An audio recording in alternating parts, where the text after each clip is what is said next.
evangelize in the nation.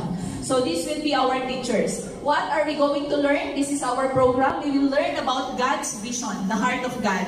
We will also learn about the current state of the world mission. We know that the end time is here. We will know how fast. When is Jesus coming? One thing is for sure. Very fast. We're running out of time. Yeah. We're running out of time. He's coming very, very soon. Very soon. We will be learning about the unreached people group. So it is the heart of God that all nations will truly come to the knowledge of salvation of Jesus Christ. But there are still many nations, many tribes, many areas where they completely do not know about the gospel. So we will learn about the unreached people group. We will also learn about the history of the mission movements. In the history of mission movements, you will be surprised how a nobody like you and me can be used by God in His kingdom. Amen. Amen. And we will be His